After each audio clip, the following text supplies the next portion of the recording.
Welcome back students. Here we are again, and today we are going to learn or work about a new concept which was pending last week, and the concept is utility of departmental undertaking.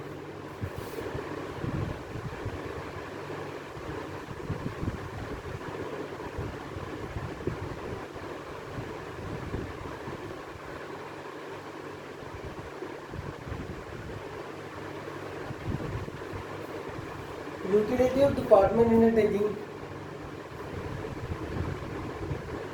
इसके अंदर सबसे पहली बात तो है जो departmental stores होते हैं वो नॉर्मली पब्लिक सेक्टर में आते हैं, और ड्यू टू पब्लिक सेक्टर होने के कारण इसके ऊपर जो ओनरशिप होती है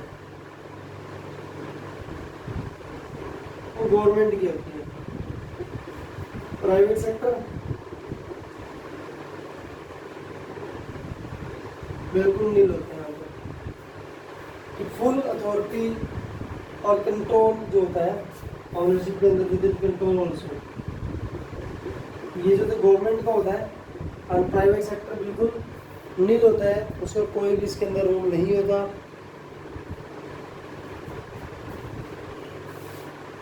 दूसरा सेकंड पॉइंट है इसका,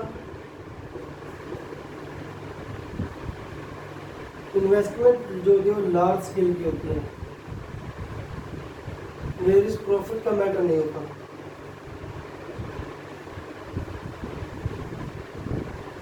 बिकॉज ऑफ पब्लिक सेक्टर है, इसका मेन मकसद प्रॉफिट अर्निंग नहीं होता, पब्लिक की सर्विस करना होता है, service for public, because this is like democratic.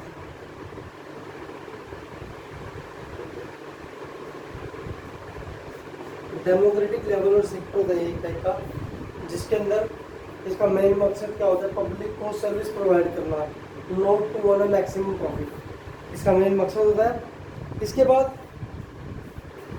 यहाँ पर सिक्योरिटी जो होती है वो जरूरतमंद नहीं होती।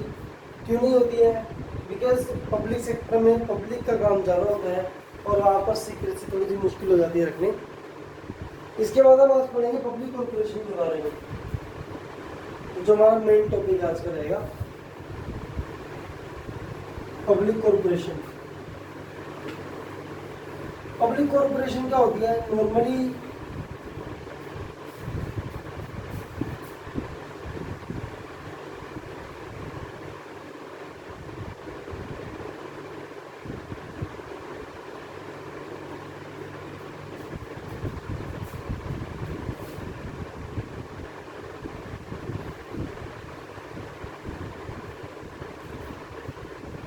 पब्लिक कॉर्पोरेशन ये जो होती है इनकॉर्पोरेटेड सेक्टर में आती है।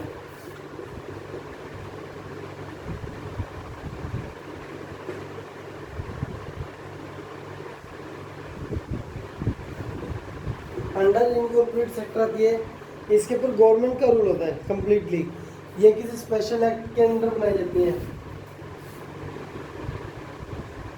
Establish under a special act,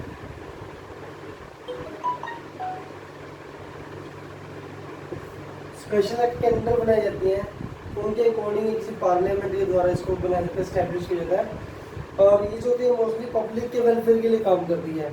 इसके अंदर मतलब आप कह सकते हो कि इसकी जो पावर्स होती हैं, इसके रूल्स रेगुलेशन सब कुछ गवर्नमेंट अप्रूव कराती है।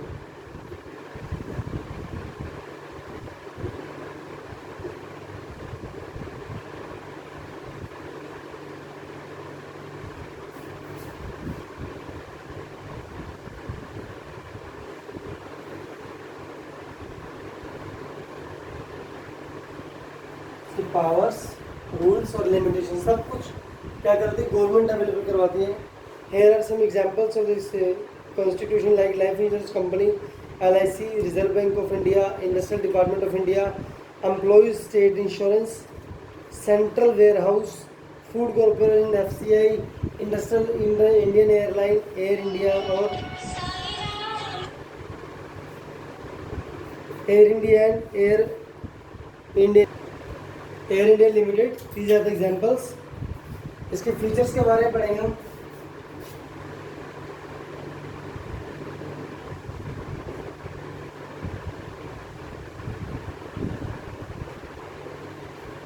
पब्लिक कॉर्पोरेट के फीचर्स, सबसे पहली बात है कि मैंने आपको बताया कि स्पेशल अंडर स्पेशल एक्ट के अंडर इनको स्टैब्लिश किया जाता है। तो सबसे पहला पॉइंट हमारा फॉर्मेशन, फीचर वही है, that is formation. These are formation, यानी कि जो कंपनी होती हैं, ये कॉर्पोरेशंस, ये अंडर स्पेशल एक्ट बनाई जाती है।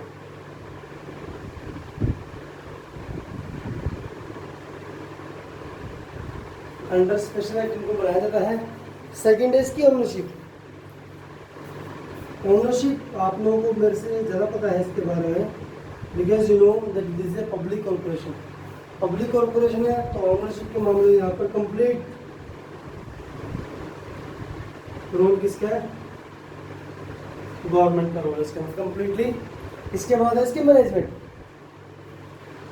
इसकी जो मैनेजमेंट होती है,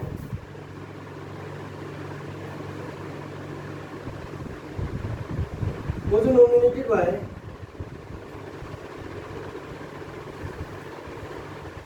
गवर्नमेंट एंड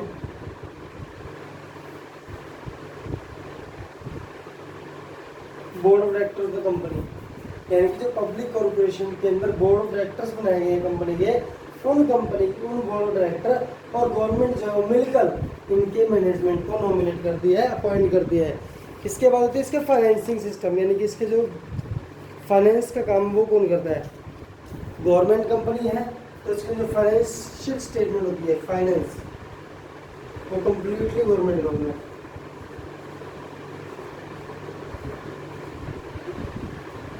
कंप्लीटली गवर्नमेंट इसको फाइनेंस करती है। इसके बाद होती है इसके अपॉइंटमेंट्स। इसके अपॉइंटमेंट्स होती हैं जो अकॉर्डिंग टू रूल्स होती हैं।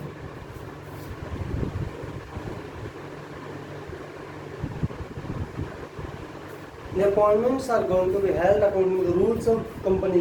जो कंपनी के जो गवर्नमेंट ने कंपनी में रूल्स एंड रेगुलेशन बनाए हैं, जिन स्पेशल एक्ट्स के अंदर एक कंपनी बनती है, उन स्पेशल एक्ट्स में जो रूल्स एंड रेगुलेशन निकल के आते हैं, उनके अकॉर्डिंग इनकी अपॉइंटमेंट, जो भी कंपनी में एम्प्लॉयज़ हैं, मैनेजमेंट वर्कर्स हैं, जो भी हैं, सुपीरियर है, सुपरवाइजर हैं, उन सब की जो अपॉइंटमेंट है वो अकॉर्डिंग टू रूल्स होती है जो कंपनी ने बनाए हैं। इसके बाद सेपरेट लीगल आइडेंटिटी। इसके बाद सेपरेट लीगल आइडेंटिटी होती है, जैसे कुछ गवर्नमेंट कंपनीज में हमने पढ़ा था कि वो पब्लिक की होती हैं, इसलिए वो अपने नाम पर कोई भी प्रॉपर्टी नहीं ले सकते। But here is the speciality of this,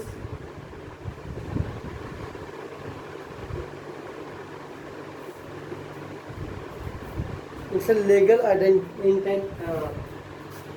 entity, जिसके अंदर it is a completely independent. वो अपने आप में कम्प्लीटली इंडिपेंडेंट है कुछ भी करने के लिए। चाहे तो वो क्या कर सकता है, कोई बिल्डिंग परचेज कर सकता है अपने नाम पर, कोई अपनी लीगल कोई अदर पार्टी पर कॉन्ट्रैक्ट डाल सकता है, केस कर सकता है, आगे की कंपनी भाग सकती है। ये सब इसके पास राइट्स होते हैं।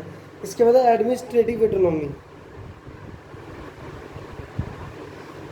There is no political interference. सबसे बड़ी बात, इसके अंदर पॉलिटिकल इंटरफेयर नहीं होगा।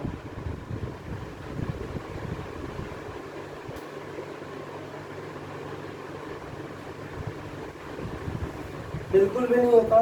दे आर कम्प्लीटली फ्री, इंडिपेंडेंट, वो अपना काम कभी भी कैसे भी कर सकते हैं। इसके अंदर ये इसके प्लस पॉइंट्स थे, फीचर्स थे इसके। Now we should have to learn about the merits and demerits of this corporation। Let's continue with this merits of this corporation।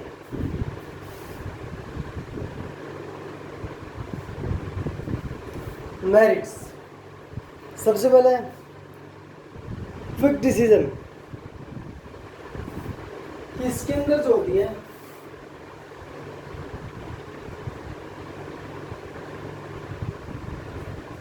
Decisions fastly ले जाते हैं, डिसीजंस को फास्टली ले जाते हैं। इस पर रेड टेपिज्म जो पढ़ा था ना आपने, कि यहाँ पर फाइल्स के ऊपर कवर चढ़ाकर रखने वाला काम नहीं होता है, कि जो भी डिसीजन लेना है वो on the spot by the government ले लिया जाता है। इसके अंदर कोई भी फाइल्स पेंडिंग नहीं जाती है, रेड टेपिज्म का काम यहाँ पर नहीं होता है। एफिशिएंट मैनेजमेंट,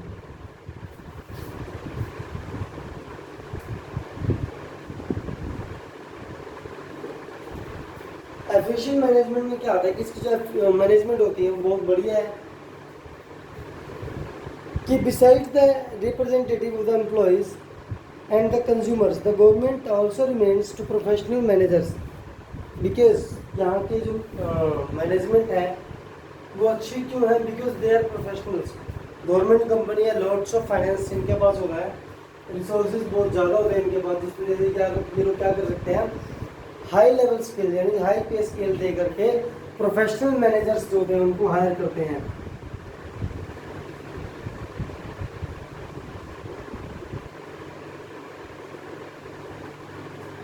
प्रोफेशनल मैनेजर्स को हायर करते हैं, जिससे क्या होता है यहाँ पर प्रोडक्शन लेवल ज़्यादा होता है, वेस्टेज नहीं होती है कंपनी की, और उनको प्रॉफिट ज़्यादा होता है।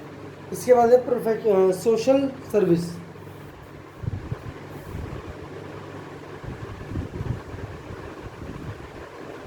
सोशल सर्विस ये सबसे बड़ा एक पॉइंट है पब्लिक कंपनी का, पब्लिक कॉर्पोरेशन की कोई भी कंपनी है, जो भी कंपनी गवर्नमेंट होगी उसका मेन मकसद होगा सर्विस। सोशल सर्विस उसका मेन मकसद है, नॉट प्रॉफिट अर्निंग। यहाँ पर भी वो पॉइंट आता है कि इसका सबसे बड़ा मकसद क्या है, सोशल सर्विस। सोशल सर्विस करते हैं लोग, प्रॉफिट अर्निंग का काम इनके पास नहीं है। इसके बाद है प्रोटेक्शन ऑफ पब्लिक इंटरेस्ट।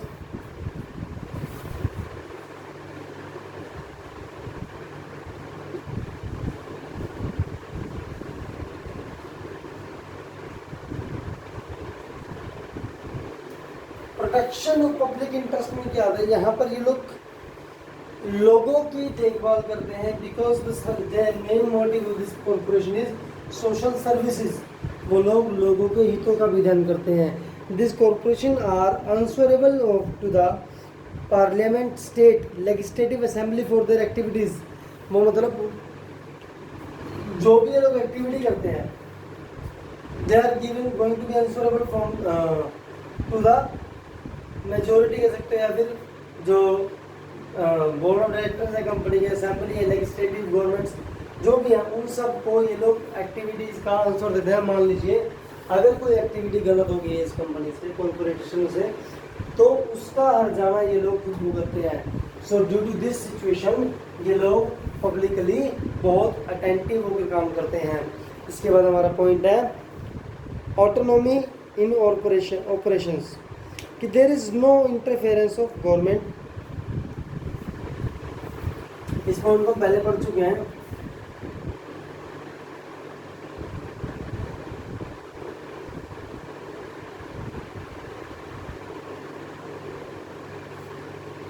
इस कंपनी में, पब्लिक कंपनी के अंदर पार्लियामेंट का कोई भी रोल नहीं है। ऑटोनॉमी इन ऑपरेशंस का मतलब है कि कॉन्टिन्यूटी काम करना, इनके पास कोई भी इंटरफेरेंस नहीं आती है काम में। ड्यू टू दिस सिचुएशन ये लोग क्या है, कॉन्टिन्यूटी काम करते रहते हैं कॉन्टिन्यूसली। नाउ द लिमिटेशंस, इन कंपनीज में लिमिटेशंस बहुत कम होती हैं, because they are public company, और जहाँ तक होते हैं ये लोग प्लस पॉइंट्स लेकर चलते हैं, माइनस पॉइंट बहुत कम होते हैं। बट यू नो कि एक सिक्के के दो पहलू हैं, जहाँ हेड है तो वहाँ प्रोबेबिलिटी टेल्स भी हो सकता है। So there are some limitations of the public corporation which are, first है इनकम्प्लीट ऑपरेशनल ऑटोनॉमी।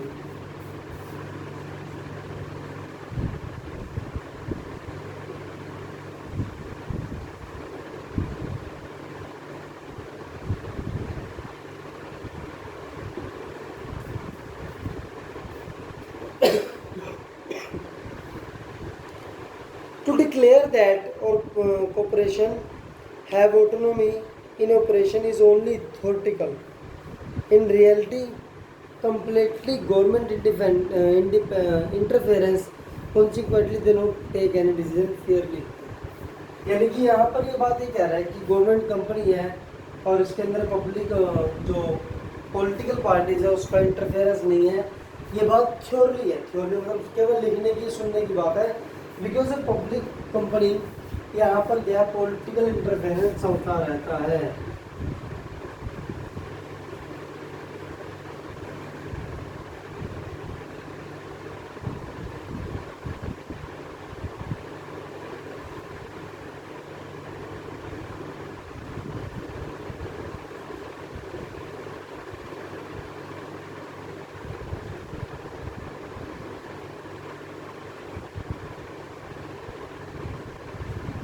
इनकॉर्पोरेशन में पब्लिक कॉर्पोरेशन के अंदर जो पॉलिटिकल इंटरफेयर है वो कई बार लगातार चल।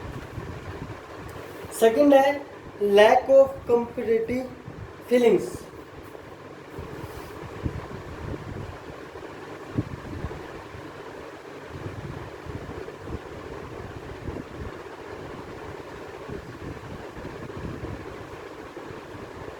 कॉम्पिटिटिव फीलिंग्स का मतलब होता है प्रतियोगिता की भावना की कमी होती है यहाँ पर।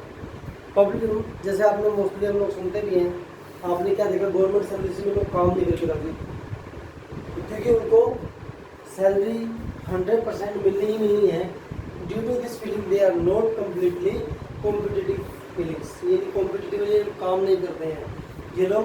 ये बात नहीं सोचते हैं कि ज़्यादा से ज़्यादा प्रोडक्शन करें कंपनी के लिए। No, they are not thinking this type of thoughts and due to this problem ये सिचुएशन कंपनी में आ जाती है कि वो लोग काम नहीं करते हैं। इसके बाद ignoring service motive.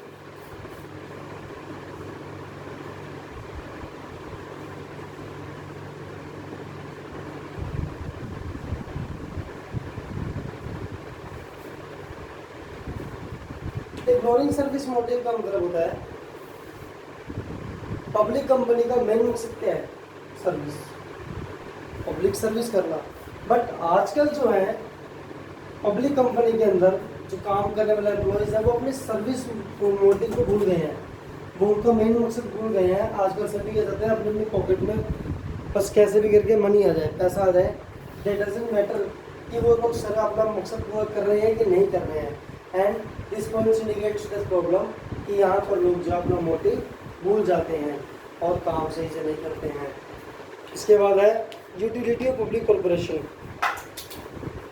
The utility of public corporation is establish और public corporation is profitable in two situations. First, huge amount of capital is needed and where public welfare is top priority. यानी कि दो situation में जो है हम इस corporation को इस्टेब्लिश कर सकते हैं। नंबर एक, when we have the lots of money as a capital, हमारे पास बहुत सारा मनी हो। और दूसरा, जहाँ पर पब्लिक की service is the main priority of the company of the organization, कि जहाँ पर इसका मेन मकसद क्या हो, पब्लिक की सर्विस करना। इसके बाद हमारी गवर्नमेंट कंपनीज आती हैं।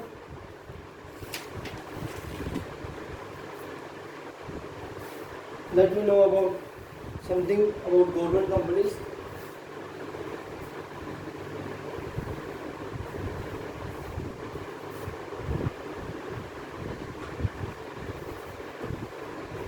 Government companies, a government company means a company which has minimum 51% of paid up share capital in the name of central government or state government or partially central government or partially one or more state government.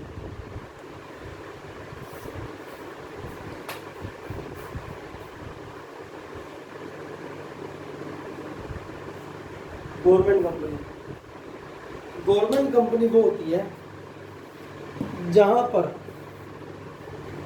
Minimum 51%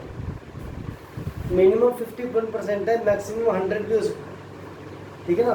तो minimum 51% share जो है या capital जो है, investment जो है वो government का होना चाहिए। फर्स्ट डिमांड ये है, चाहे तो वो सेंट्रल गवर्नमेंट हो, चाहे वो स्टेट गवर्नमेंट हो, चाहे वो किसी दो डिफरेंट कंट्रीज डिफरेंट स्टेट्स की गवर्नमेंट हो, चाहे वो दो डिफरेंट सेंटर की गवर्नमेंट्स हो। गवर्नमेंट्स की संख्या बढ़ भी सकती है, घट भी सकती है, बट 51% शेयर गवर्नमेंट का होना चाहिए।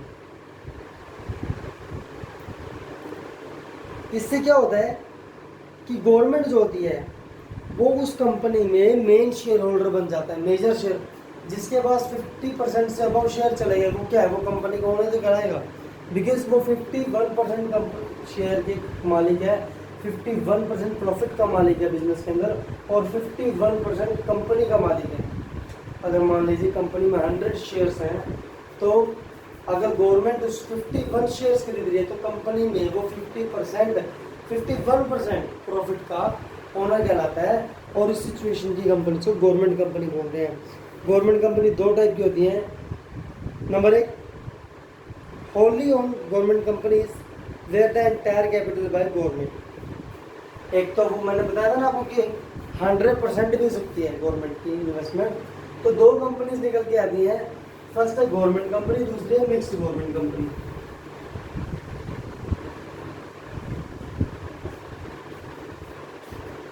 तो 100% गवर्नमेंट कंपनी वो होती है जिसके अंदर 100% हिस्सा गवर्नमेंट का होता है, कंप्लीटली गवर्नमेंट का होता है।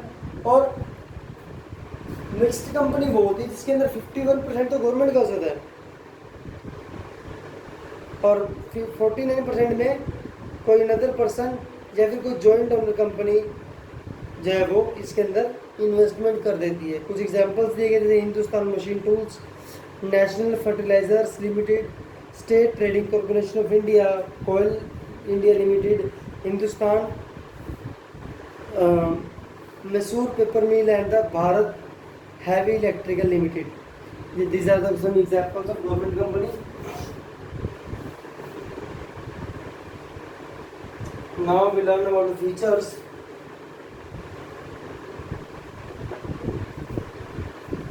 So features first, फॉर्मेशन, इनको बनाना, इनको कंपनी एक्ट 1956 के अंडर बनाया जाता है। एंड इसके अंदर 51 शेयर गवर्नमेंट का होता है और 49% शेयर या तो गवर्नमेंट का हो सकता है या किसी प्राइवेट या पब्लिक लिमिटेड कंपनी का हो सकता है। ओनरशिप की बात इसके अंदर वही बात है कि 51% शेयर गवर्नमेंट का और 49 किसी अदर पार्टी का होता है। थर्ड है मैनेजमेंट। इसकी मैनेजमेंट जो भी गवर्नमेंट डिक्लेयर करती है, गवर्नमेंट द्वारा अपॉइंट होती है, बोर्ड ऑफ डायरेक्टर्स को अपॉइंट करते हैं। फाइनेंस का काम normal public government.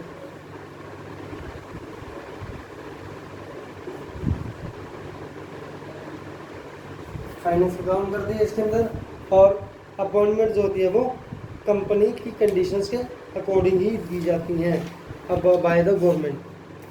Separate legal identity इसकी होती है और एडमिनिस्ट्रेटिव ऑटोनॉमी कि गवर्नमेंट कंपनी है, completely autonomic, they can be rules regarding their own internal management. यहाँ पर ये लोग अपने खुद के रूल बनाकर काम कर सकते हैं, बिकॉज गवर्नमेंट कंपनी बनाते हैं, जो कंपनी जो गवर्नमेंट है वो अपने रूल्स बना सकती है और उसको फॉलो कर सकती है।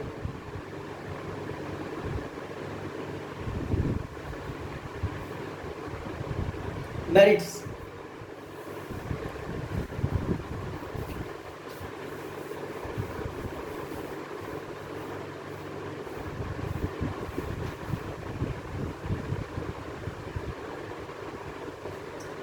सबसे पहली बात इजी फॉर्मेशन कि इसके लिए किसी पेपर वर्क की जरूरत नहीं पड़ती है, आसानी से काम होता है।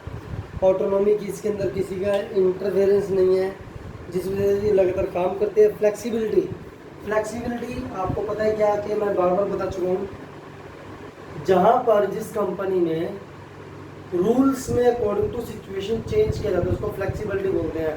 And this is government company, तो यहाँ पर ये काम बड़ी आसानी से होता है, that's why the flexibility merit is here. इसके बाद quick decision, board of directors company appoint कर देती है, जो लोग क्या करते हैं डिसीजन क्विकली ले लेते हैं।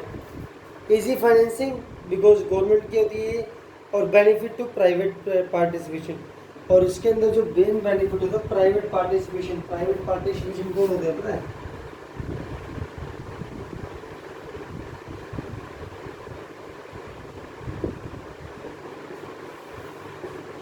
एस्केपिंग 51% शेयर, जो 49% शेयर होता है वो इनको अकॉर्डिंग टू सिचुएशन गवर्नमेंट और प्राइवेट दोनों सकते हैं। तो अगर प्राइवेट कंपनी का इसके अंदर शेयर है तो उनको बेनिफिट ज़्यादा मिलता है। इसमें लिमिटेशंस क्या है इसकी? नो कंटिन्यूटी इन पॉलिसीज की पॉलिसीज बनाई जाती है बट उनको फॉलो नहीं करते हैं लोग। प्रोफेशनल एफिशिएंसी की लैकिंग्स होती हैं और fear of public autonomy. The annual report of government companies presented in the parliament, मतलब कि यहाँ पर जो डर रहता है उनको लोगों को, बिकॉज इनका एनुअल इनकम जो होती है वो पार्लियामेंट को शो करनी पड़ती है, और ड्यू टू दिस प्रॉब्लम ये लोग जो है थोड़े डरे रहते हैं। यूटिलिटी ऑफ गवर्नमेंट कंपनीज कब होती हैं? Number 1, where the private partnership is also needed among the government, कि जब प्राइवेट पार्टनरशिप गवर्नमेंट से करना चाहती है तब होती हैं। दूसरा, where activities related to finance are to be encourage, जहाँ पर फाइनेंसिंग की दिक्कत हो तो उस जगह पर इसको किया जा सकता है ताकि प्राइवेट और पब्लिक दोनों कंपनीज का पैसा मिल सके। Where the interest of various parties is in danger as was the case when the government purchased most of the share of the Swadeshi cotton mills for the welfare of employees, the seller and the public end, and where the government desires to transfer new undertaking to private after its establishment, कि जहाँ पर कोई company है वो क्या चाहती है, वो चाहती है कि अपना इस्टेब्लिश करने के बाद प्राइवेट सेक्टर को काम दे दें, तो वहाँ पर इसकी क्रिएटिविटी होती है। And compare between the departmental public and government sector, ये आप खुद करेंगे और इससे अगला क्वेश्चन भी खुद करेंगे। ठीक है जी, दोनों क्वेश्चंस आपको घर से करने हैं। जॉइंट सेक्टर मैं बता रहा हूँ आपको, जॉइंट सेक्टर में क्या होता है, कुछ इसी की तरह होता है joint sector. Joint sector company, यहाँ पर क्या होता है, 3 हिस्से होते हैं।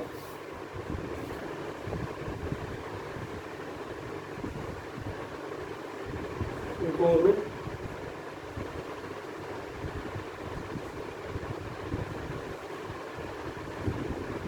Private, public. जो गवर्नमेंट होती है उसका हिस्सा मिनिमम 26% होता है।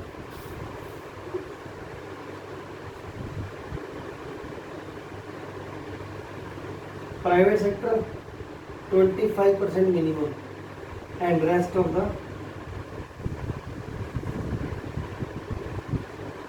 पेंडिंग वो पब्लिक के होते हैं। दिस इज जॉइंट सेक्टर, इसको जॉइंट सेक्टर बोलते हैं। And here your next lesson first part is completed. Tomorrow we going to study about global enterprises. छोटा सा कंसेप्ट है ये, कल हम इसके बारे में पढ़ेंगे। Today class is here completed, thank you very much. अब 2 क्वेश्चंस जो आपको दिए मैंने, एक तो कंपेयर बिटवीन पब्लिक डिपार्टमेंटल्स और public corporation and the government company, and second the differences between the public corporation and the government company should have to done from your home. I'll be sent the homework in the video also. Thank you very much.